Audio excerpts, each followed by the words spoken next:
Good morning students, welcome to our online educational platform and today lecture for all students of class 11th art and commerce. Art and commerce. Our chapter number is first and lecture number is fifth. Lecture number is fifth. In our previous videos we have completed different type of memories and working of a computer. Different type of memories, it means like primary memory and secondary memory. Today we will discuss about units of memory, units of memory. Today we will discuss about units of memory. Units of memory, it means that when you want to store data in computer memory, then computer will takes a particular space in computer memory. This space can be represented by a definite size. This size is known as unit of memory. As you know very well, computer can understand only a single language, which is known as a binary language. Binary language. In binary language, as you know very well, 0 and 1 digits are used. 0 and 1, only 0 and 1 digits can be used in binary language. But if you want to remember your size of file in binary language, then you cannot remember your file size in digits. That's why you have to use a particular name with a file size. This is known as units of memory. This is known as units of memory. For example, 0 and 1 is known as bit, and 4 bit makes a single nibble. 4 bit, the collection of 4 bit is known as 1 nibble, and only single 0 and 1 bit is known as bit. 0 and 1 digit or number is known as bit, and collection of 4 bit is known as single nibble, and collection of 8 bit, or you can say group of 8 bit, is known as 1 byte, and group of 1024 byte is known as 1 kilobyte, or you can say 1 KB, or you can say 1 KB. Next, 1024 KB is equals to 1 MB, or you can say megabyte. 1 MB, or you can say 1 megabyte. Next is 1024 MB is equals to 1 gigabyte. 1 gigabyte, 1 GB. Next is 1024 GB is equals to 1 TB, or you can say terabyte. 1 TB. Next is 1024 TB is equals to 1 petabyte, or you can say 1 PB.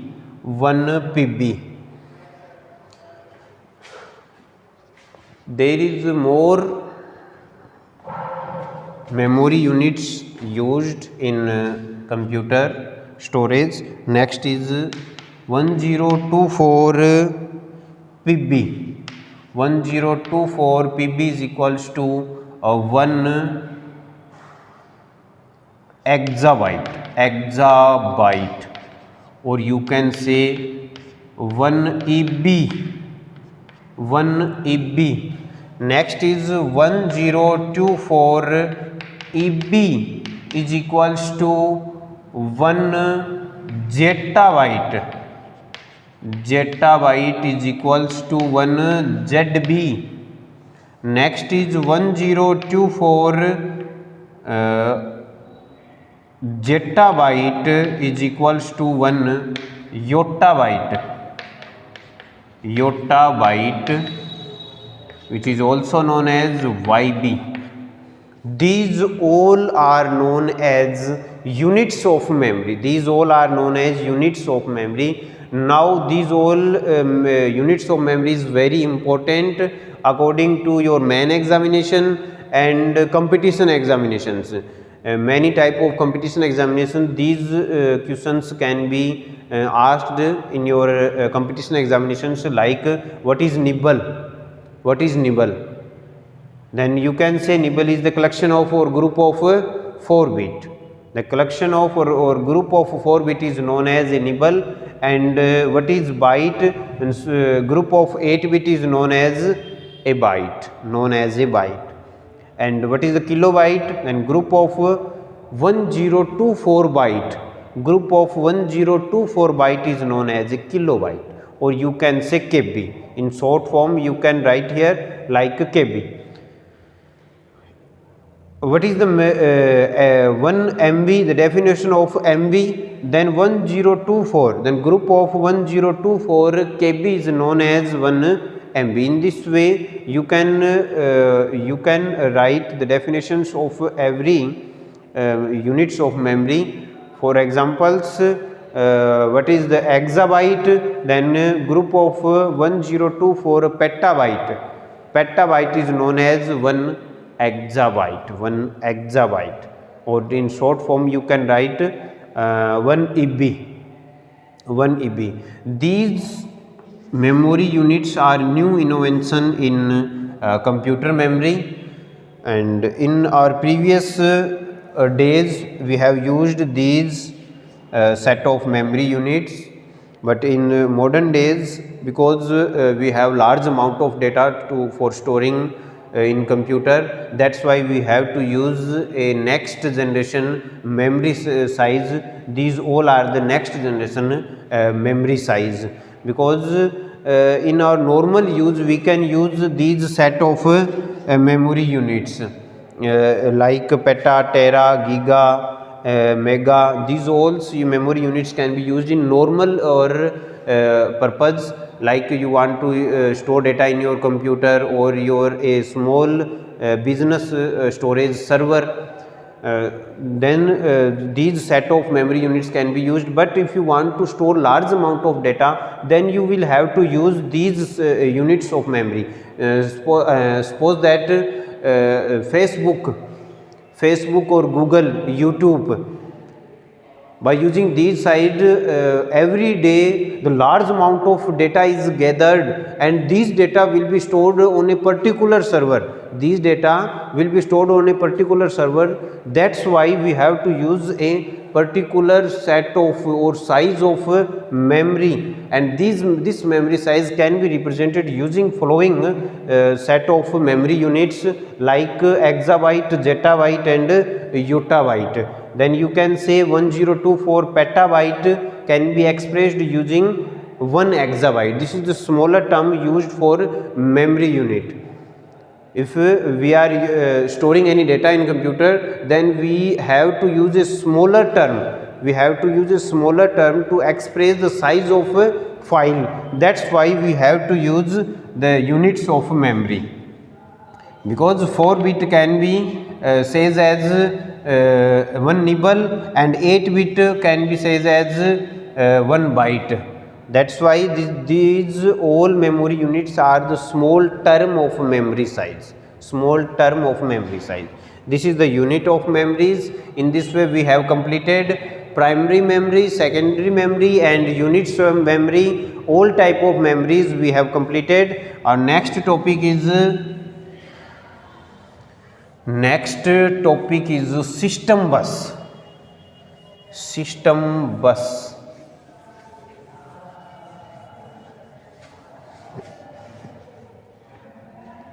Next topic is system bus.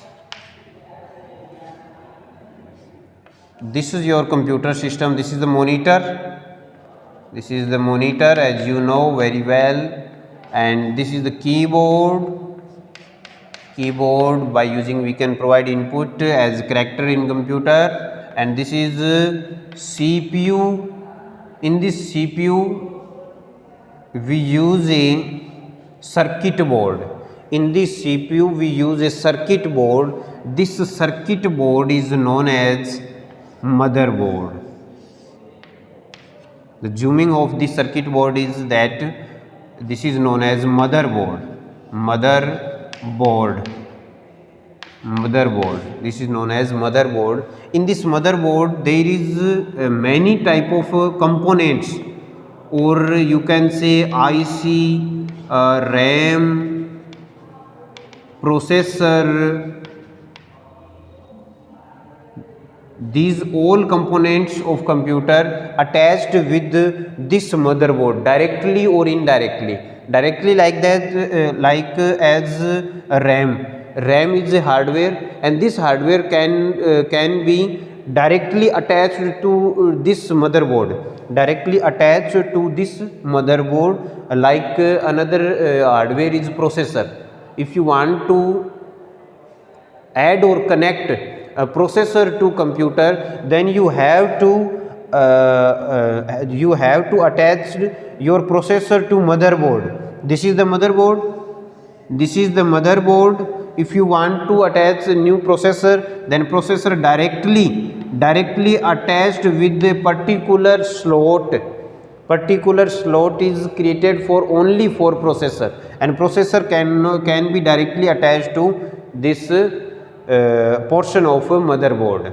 If you want to attach the mouse, then mouse or keyboard will be attached with external port. Like this is the mouse, and this mouse will be attached with the external port, and this external port interacts with another component. In this way, mouse is indirectly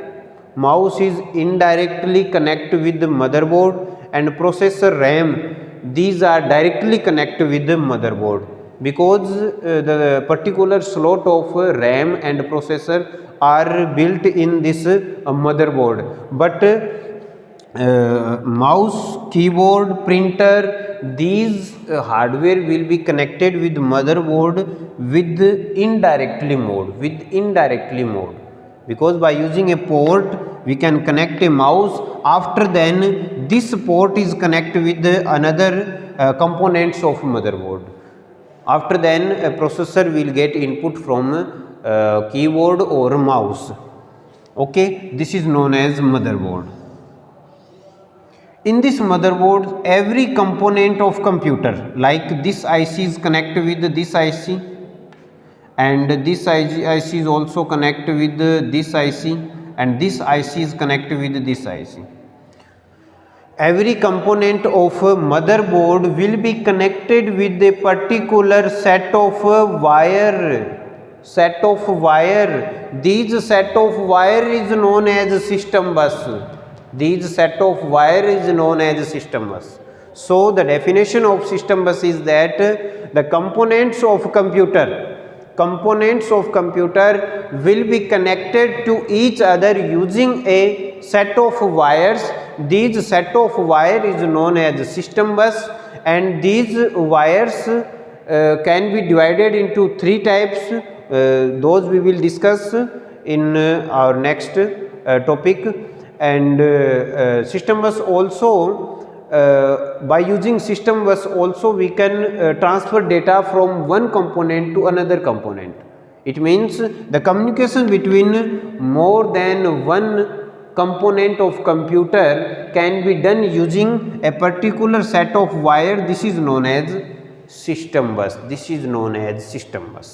Then system bus, without system bus, a component of a computer cannot work properly, because without system bus we cannot transfer data from one component to another component. Without system bus, without wire we cannot transfer data of one to second component. That's why without system bus our computer will not work properly. So we have to use system bus in our computer for particular set of data transfer to another, component of computer. After then computer can work properly. So system bus can be divided into three types. System bus can be divided into three types. First is data bus. First is data bus, and second is address bus. Address bus, and third is control bus. Third is control bus. It means when we transfer any data from one component to another component, one component to another component, then we have to use set of wire. This set of wire is known as system bus, but these wires can be divided into three types. These are data bus, address bus, and control bus. And first of all, what is data bus? What is data bus?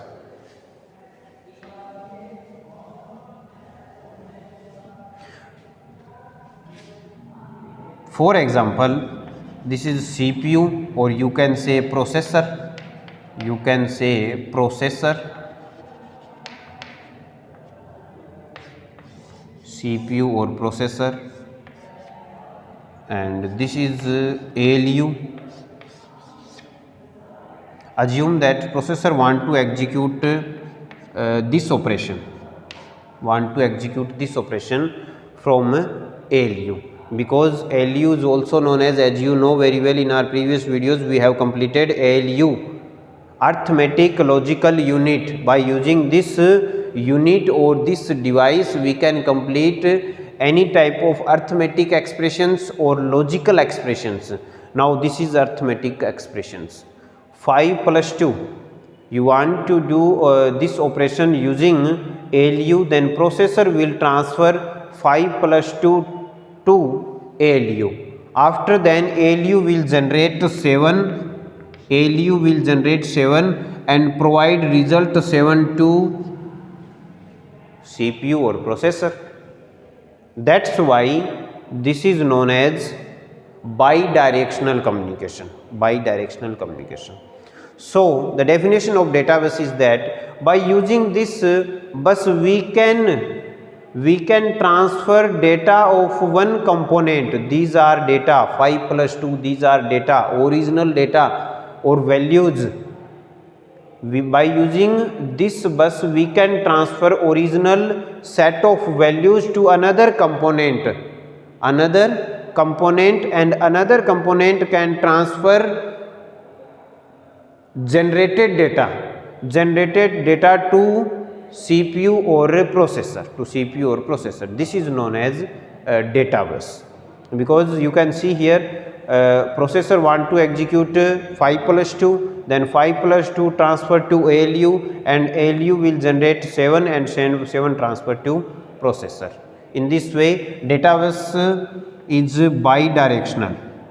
Data bus is bidirectional. This is the wire. By using processor and ALU are communicated with each other. That's why CPU transfer to ALU and ALU transfer to CPU. This is known as bidirectional communication, can be done using a data bus, and here you can see arrow symbol is in both sides. That's why this represent bidirectional, or this is known as data bus wire. Data bus it means also you can say wire. This is the data bus, or you can say data wire, where only particular set of data can be transferred to another component. Next is second, your address bus. Second is address bus. By using this address bus we can only transfer address of a particular variable or particular data to processor. Then this is CPU or processor, CPU or processor.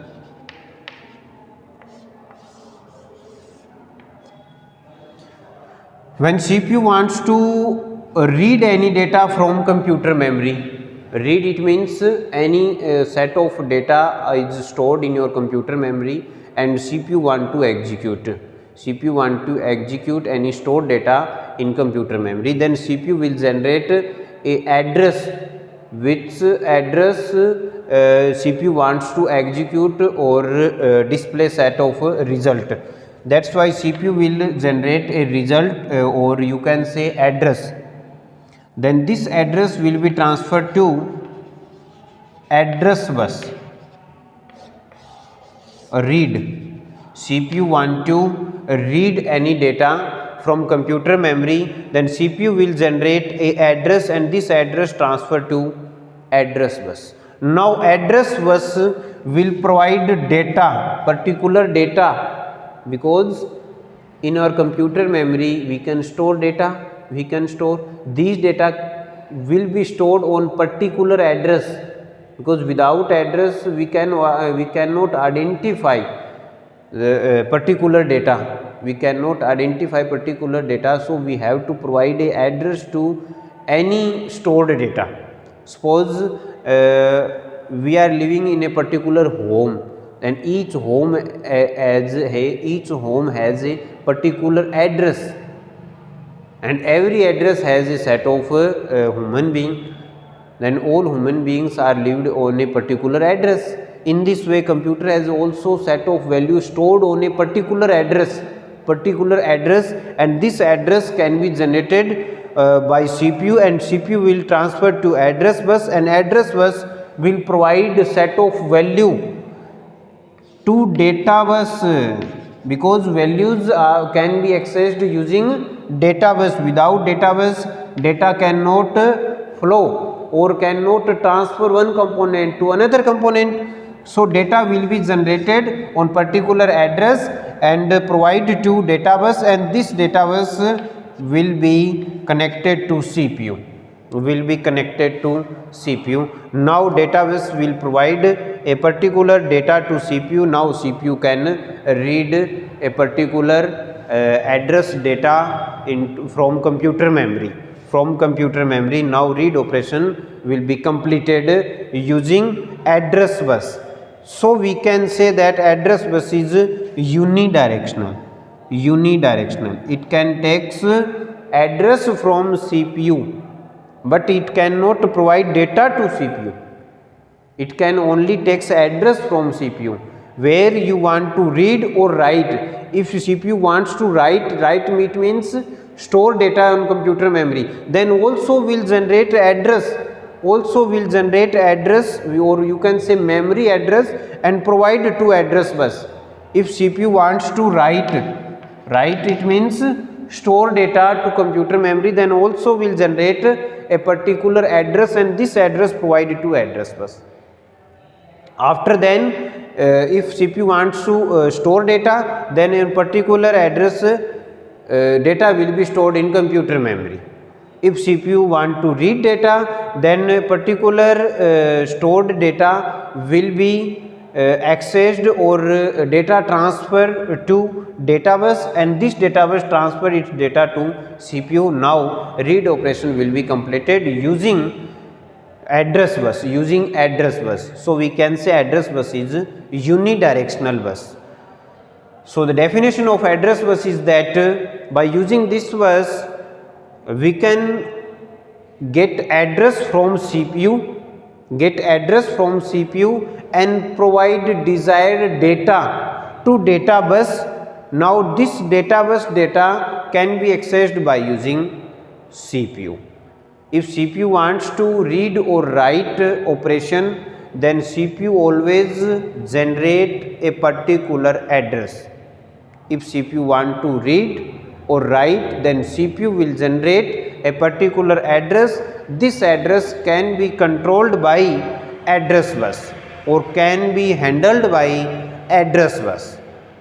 By using address bus, only address type of data will be accessed. If there is a particular data you want to access on particular address, then address bus will provide data to data bus, and data bus can be provide its data to CPU, then CPU or processor can work properly. That's why address bus is known as unidirectional bus. Unidirectional bus, address bus is known as unidirectional bus. Next, third is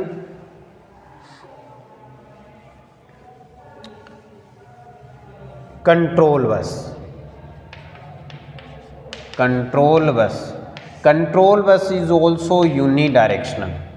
Unidirectional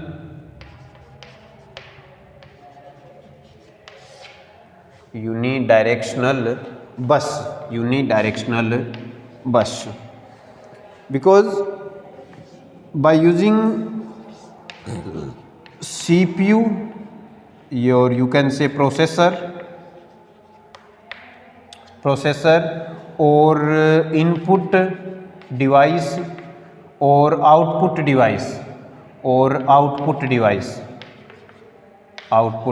devices, these all can generate a particular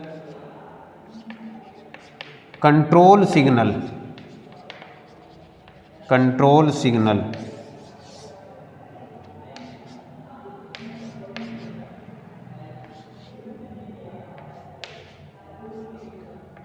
This is also unidirectional. So control signal will be generated by input devices, output devices, CPU devices or memory devices.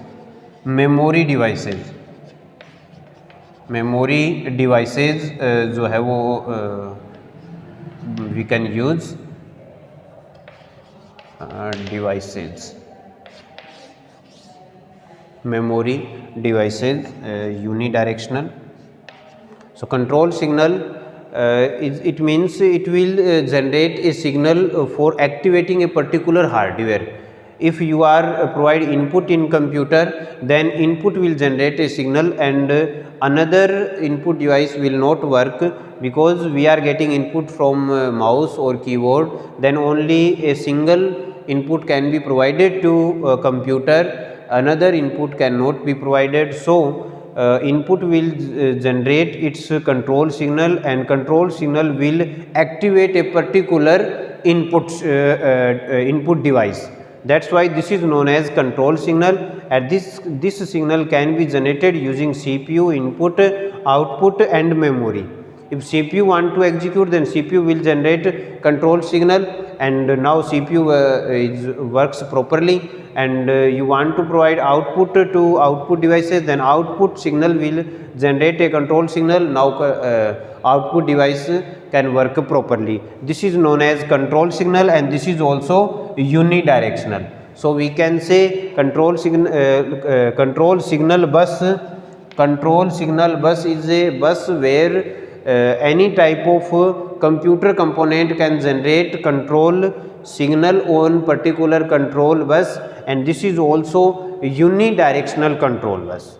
In this way we have completed system bus and memories of computer.